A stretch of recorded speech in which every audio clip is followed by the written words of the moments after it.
정말 참 아름답고 기쁜 찬양을 들었습니다. 오늘 말씀 같이 나누겠습니다. 오늘 누가복음 18장 본문의 주제는 너무나도 명확합니다. 1절에 이렇게 말씀합니다. 예수께서 그들에게 항상 기도하고 낙심하지 말아야 할 것을 비유로 말씀하여. 아멘. 네, 예수님께서 기도에 대한 가르침을 위해 비유의 말씀을 시작하셨습니다. 그래서 이 구절을 가지고 제목을 정하려고 했는데, 원래는 항상 기도하고 낙심하지 말 것이라고 해야 되는데 너무 길어서 낙심하지 말 것이라고만 했습니다. 만약 요즘 어려운 일들로 낙심하는 사람들이 이 말씀을 읽는다면, 그래, 낙심하지 말고 기도해야지, 항상 기도해야지, 또 기도하는 사람은 낙심하지 않아, 그동안 내가 기도는 하지 않았고 낙심만 하고 있었구나 라고 하면서 자신의 신앙을 성찰하는 태도를 가질 수 있습니다. 그런데 여기서 이 비유의 내용을 꼼꼼하게 살펴보지 않은 채 잘못 해석하다 보면 자칫 자기도 모르게 중요한 것을 놓칠 수가 있습니다. 혹시 강청기도라고 들어보셨나요? 이는 7절에서 예수님께서 말씀하신 하물며 하나님께서 그 밤낮 부르짖는 택하신 자들의 원한을 풀어주지 아니하시겠느냐, 그들에게 오래 참으시겠느냐 라는 구절에서 이 기도의 법칙을 발견하여서 강청기도라는 이름을 붙였습니다. 이 과부가 불의한 재판관을 계속해서 찾아가서 귀찮게 쫄라대어서 자신의 뜻을 이뤘듯이 우리도 낭망하지 말고 뜻이 이루어질 때까지 계속해서 하나님을 귀찮게 하는 기도를 해야 한다. 그러면 하나님께서 귀찮아서라도 그의 기도를 들어주신다 라는 가르침을 주는 것으로 이해하는 태도입니다. 그러면서 영혼 구원을 위해, 축복받기를 위해, 소원을 성취하기 위해, 능력받기 위해, 치유하기 위해, 더 나아가 민족의 구원과 또 사랑하는 친구와 고통받는 자녀들을 위해, 또 영적인 지도자들을 위해 강청기도를 해야 한다고 가르칩니다. 물론 어느 정도는 맞는 말입니다. 그렇지만 그렇게만 이해하고 넘어간다면 결정적이고 가장 중요한 부분들을 간과하는 것일 수 있습니다. 강청기도를 말하는 것이라고 이 본문을 해석한다면 과연 하나님은 우리의 기도를 번거로워서 들어주시는 분이실까요? 또 우리가 하나님을 번거롭게 해드리도록 열심히 기도하면 그 기도가 능력 있는 기도가 되는 것일까요? 과연 그러한 내용인지 본문을 따라서 다시 한번 살펴보겠습니다. 예수님의 비유의 내용은 이렇습니다. 어느 도시에 하나님을 두려워하지 않고 사람을 무시하는 한 재판관이 있었습니다. 당시 사회에서 재판관이라고 한다면 단지 오늘날의 판사처럼 사법적인 기능만을 담당하는 것이 아니라 구약의 사사들처럼 지역 사람들의 삶을 통제하는 실질적인 지배자였습니다. 이 사람은 하나님을 두려워하지 않고 사람도 존중하지 않는 사람이었습니다. 그리고 자기 스스로도 자기가 하나님을 두려워하지 않고 사람도 두려워하지 않는다, 존중하지 않는다라고 말합니다. 그런데 구약의 신명기 1장 17절에 보면 모세가 이스라엘 각 지파에서 선발된 재판관들에게 이렇게 말을 합니다. 재판은 하나님께 속한 것인즉 너희는 재판할 때에 외모를 보지 말고 귀천을 차별 없이 들으라고 했습니다. 그런데 오늘 이 비유에 나오는 재판관은 재판이 하나님께 속한 것이라고 생각하지 않았습니다. 하나님을 두려워하지 않았다라는 것은 이 판사가 이방인을 나타내는 것일 수도 있습니다. 아마 로마에서 파송한 고위 관리였을 가능성이 있습니다. 사람을 무시한다는 말은 또 뇌물을 받거나 권력자의 눈치를 보면서 법을 제대로 공정하게 판결하지 않는다는 뜻입니다. 그렇기 때문에 예수님은 이 사람을 불의한 재판관이라고 칭하시는 것입니다. 이 도시에는 한 과부가 살았습니다. 과부는 고대 이스라엘 지역 사회에서 가장 대표적인 사회적인 약자입니다. 경제적으로도 궁핍한 것은 말할 것도 없고 외부의 위협으로부터 보호받을 길이 없었습니다. 가부장제 사회에서 과부는 남들의 호의가 아니고서는 살아갈 수 없는 존재였습니다. 원천적으로 경제활동이 불가능했습니다. 남편이 유산을 남겨준 경우에도 그것을 부당하게 빼앗기는 경우가 많았습니다. 그리고 억울한 일들을 당하는 경우가 많았기 때문에 평생 맺힌 원한이 많았을 것입니다. 이 비유에 나오는 과부도 그랬습니다. 이 과부가 어떤 일을 당했는지는 우리가 구체적으로 알 수는 없지만 말할 수 없는 큰 억울함이 있었던 것 같습니다. 율법은 또한 하나님을 대리하는 재판관들에게 이런 과부들이 억울한 일을 당하지 않도록 정의로운 판결을 내리도록 명하였습니다. 재판관과 과부의 설정은 그 도시의 최고 지배자와 가장 밑바닥에 있는 사람, 아니 사람으로도 취직받지 않을 수도 있는 그런 사람의 관계입니다. 하나님을 믿는 유대인 과부라고 한다면 이 송사르 문제를 가지고 이방인 판사에게 가기 전에 먼저 유대의 랍비나 원로들에게 가야만 했습니다. 그런데 갔겠지요. 그런데 가서 허탕을 쳤습니다. 유대인 과부가 오죽했으면 이방인이면서 평판이 좋지 못한 이 불의한 판사에게 도움을 요청하러 갔을까요? 그래서 이 과부가 불의한 재판관에게나마 자주 찾아가서 내 원수에 대한 나의 원한을 풀어주소서 간청할 수밖에 없었습니다. 그러나 이 불의한 재판관은 사람을 외모로 판단하고 귀천에 따라 차별하였기 때문에 이 보잘것없는 과부 따위는 그 안중에도 없었습니다. 괜히 그 청을 들어주었다가는 그게 한도 끝도 없을 것이고 도와줘봐야 돈도 나올 수가 없을 것입니다. 그 시간에 다른 도움되는 사람들의 재판을 찾아가는 것이 그에게는 100배나 1000배나 더 나은 일이었을 것입니다. 따라서 이 과부의 말은 처음부터 들을 필요가 없었습니다. 적당히 핑계를 대서 피하는 것이 상책이었습니다. 다른 과부들 같았으면 재판관에게 몇 번 찾아가 부탁해 보다가 계속 만나주지도 않고 이렇게 사람 취급도 하지 않는다면 대부분 포기할 것입니다. 세상이 원래 그런 거다. 유전무죄, 무전유죄, 서럽고 억울해도 참고 살아갈 수밖에 없구나 라고 하는 것입니다. 그런데 이 과부는 끝까지 포기하지 않았습니다. 그 재판관을 끈질기게 찾아가서 귀찮게 조르고 또 졸라댔습니다. 그러자 마침내 그 하나님도 두려워하지 않고 사람도 무시했던 이 불의한 재판관의 마음을 바꾸더라라는 것입니다. 불의한 재판관의 독백입니다. 이 과부가 나를 번거롭게 하니 내가 그 원한을 풀어주리라. 그렇지 않으면 늘 와서 나를 괴롭게 하리라. 네. 여기서 이 나를 괴롭게 하리라라는 말은 원래는 눈을 멍들게 하다라는 의미를 지니고 있습니다. 마치 복싱 선수를 떠오르게 하는 단어입니다. 이 과부를 계속 무시했다가는 소위 말해 언젠가 자신의 눈이 멍들게 될 것이다. 자신의 눈탱이가 밤탱이가 될 것이다 라는 것입니다. 이 과부가 얼마나 그 재판관에게 자신의 억울한 일을 해결하기 위해 집요하게 요구했는지를 알 수가 있습니다. 단순히 독한 사람이려니 생각할 수 있지만 한편으로는 그녀의 억울함과 원통함이 얼마나 크고 또 그럼에도 호소할 것이 얼마나 없었으면 이 불의한 재판관에게조차 그렇게 매달렸을까 생각해 보게 됩니다.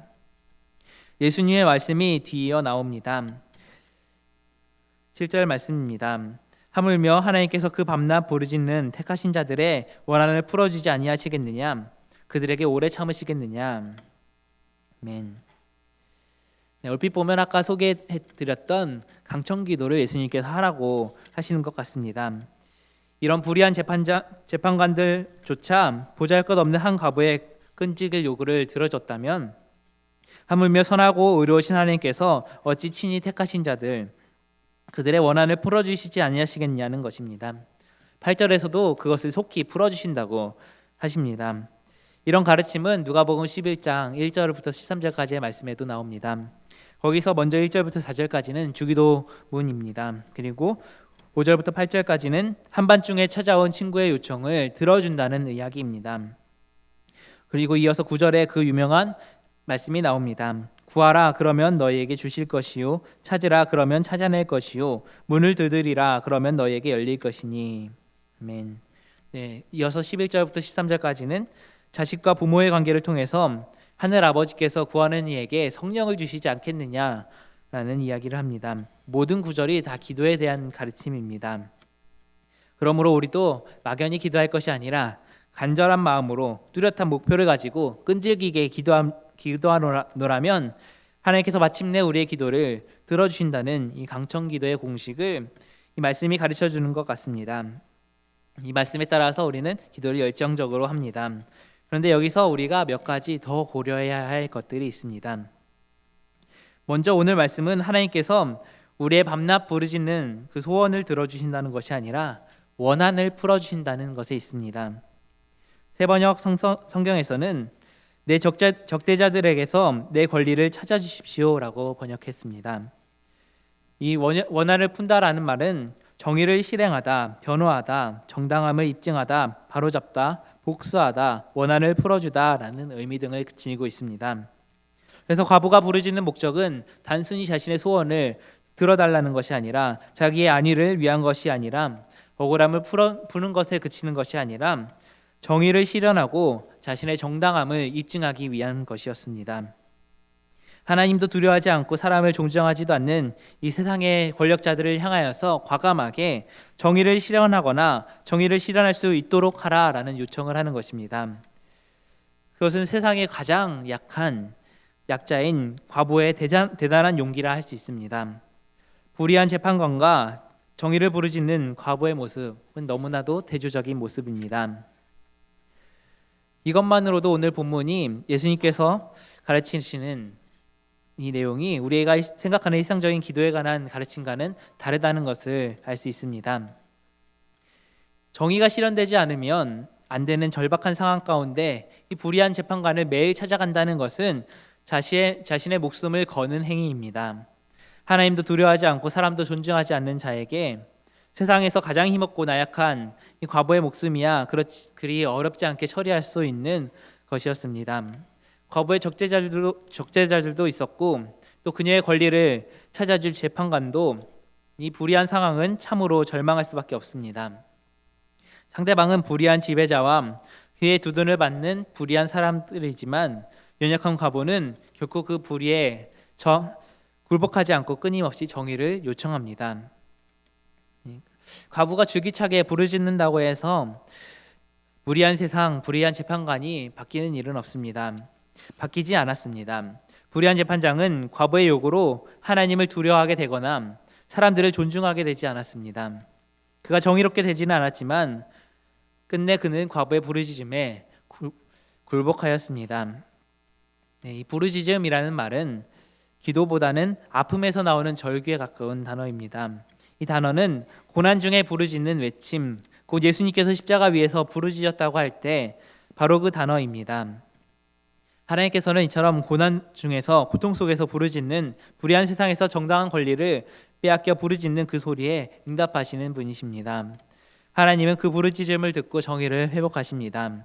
불의한 재판장이나 적대자들이 정의를 실현하는 것이 아니라 하나님께서 그 부르짖음을 듣고 응답하시는 것입니다. 본문에서 기도는 부르짖음으로 하나님을 움직여서 불의한 재판관이 정의를 실현하게 하는 것과 같은 것입니다. 그런데 이 7절을 다시 보면 여기서 우리가 보기에 본문을 이해하는데 문제가 되는 단어가 추가되어 있습니다. 바로 하물며라는 단어입니다. 사실 이 하물며라는 단어로 인해서 불의한 재판장이 결국 과부의 청을 들어준 것을 긍정적으로 해석을 하게 됩니다. 어쨌든 결국 들어주지 않았느냐? 그러면 우리 아버지 되신 하나님은 어떻게 하시겠느냐? 하나님도 뗐으면 들어주지 않겠느냐 하는 해석이 될 수 있는 것입니다. 자칫 불의한 재판장과 하나님을 동등한 위치에서 비교하려는 위험을 낳게 됩니다. 하지만 사실 이 하물며라는 단어는 다른 번역본에는 없는 단어입니다. 영어 성경에는 그냥 and라고만 되어 있고 새 번역본이나 공동 번역에서는 없습니다. 심지어 쉬운 성경이나 우리말 성경 등의 다른 역본 등에도 없는 단어입니다. 그런데 개역 한글판에 추가되었던 이 하물며라는 단어가 개역 개정판에서도 계속해서 쓰임으로 인하여서 이런 오해가 생겨나게 된 것입니다. 자칫하면 하나님을 불의한 재판장과 동등한 위치에서 같이 비교하고 우리와 하나님과의 관계를 그 과부와 불의한 재판장과의 관계로 인식하게 되는 위험성을 낳게 되는 것입니다. 7절에서 8절을 다시 한번 살펴보겠습니다. 하물며 하나님께서 그 밤낮 부르짖는 택하신 자들의 원한을 풀어주지 아니하시겠느냐? 그들에게 오래 참으시겠느냐? 내가 너희에게 이르노니 속히 그 원한을 풀어주시리라. 그러나 인자가 올 때에 세상에서 믿음을 보겠느냐 하시니라. 아멘. 이 말씀 가운데 재판장과 하나님의 극렬한 차이가 드러납니다. 재판장은 그 과부의 소원을 애초에 들어주지도 않았으며 들어줄 의향도 없었습니다. 아마 과부가 끈질기게 찾아가서 번거롭게 하지 않았더라면 그 소원은 전혀 이루어지지도 않았을 것입니다. 그런데 하나님은 정반대입니다. 우리의 기도는 하나님을 번거롭게 할 필요도 없거니와 하나님께서는 우리의 필요를 다하시고 속히 그리고 오래 참지 않으시고 그 소원을 들어주신다는 것입니다. 따라서 본문은 먼저 과부를 내세워서 재판장이 불의한 사람이라는 것을 확실하게 보여준 다음에 이 불의한 재판장이니까 과부의 소원을 더디 들어주었고 그리고 마지못해 들어주는 모습을 보여준 다음에 하나님과 재판장을 비교하면서 재판장은 그렇게 더디게 또한 마지못해 들어주지만 하나님께서는 어디 그런 상황 가운데 가만두고 보시기만 하시겠느냐? 그럴 리 없다. 하나님께서는 속히 처리해 주신다는 것을 보여주고 있는 말씀입니다.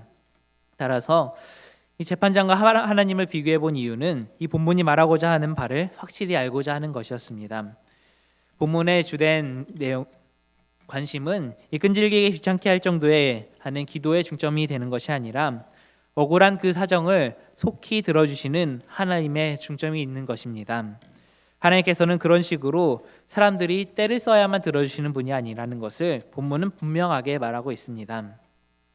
여기서 우리가 1절 말씀을 다시 살펴보겠습니다. 예수께서 그들에게 항상 기도하고 낙심하지 말아야 할 것을 비유로 말씀하여. 예수님께서 이 비유를 말씀하시면서 그 비유의 뜻을 이미 말씀하셨습니다. 항상 기도하라 그리고 낙심하지 말아라. 기도하고 낙심하지 말라. 그 이유는 무엇이냐 하면 7절과 8절에 나타난 것처럼 하나님께서 그 밤낮 부르짖는 택하신 자들의 원한을 풀어주지 아니하시겠느냐? 그들에게 오래 참으시겠느냐? 내가 너에게 이르노니 그 속히 그 원한을 풀어주시리라. 네, 하나님은 택하신 자들의 소원을 들어주시는 분이고 게다가 그 소원을 속히 들어주시는 분이십니다. 그래서 우리가 알아야 할 것은 때를 쓰는 기도를 배우는 것이 아니라 속히 우리 기도를 들어주시는 하나님을 알아야 하는 것입니다. 결코 기도를 응답하기 위해 강청하라는 것이 아니라 하나님은 어떤 분인가를 재판장에 대비하면서 말해주고 있는 것입니다. 물론 예수님의 말씀 중에 그 강청에 대해서 이해되는 것도 있긴 합니다. 밤낮 부르짖는 이라는 말이 그렇게 이해도 됩니다. 그 말은 또한 우리의 기도하는 자세를 의미하는 것이라 생각할 수 있습니다. 쉬지 말고 기도하라고 하셨으니까 이 말씀을 그렇게 이해할 수 있습니다. 그러나 이 본문을 사람들의 실용적인 측면에서 볼 것이 아니라 하나님의 입장에서 바꿔본다면 그 주안점이 다르게 보일 것입니다. 하나님은 어떤 분이신가요? 하나님은 성도들의 어려움을 그냥 지나치지 않으시는 분이십니다.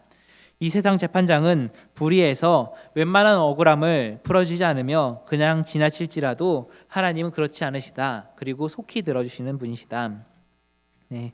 우리에게 하나님은 어떤 분이십니까? 우리의 억울함을 우리의 어려움을 풀어달라고 간구하는 우리의 기도에 모른 채하며 우리가 간청하고 강청하면 그제서야 들은 척 하시면서 관심을 가져주시는 분이십니까?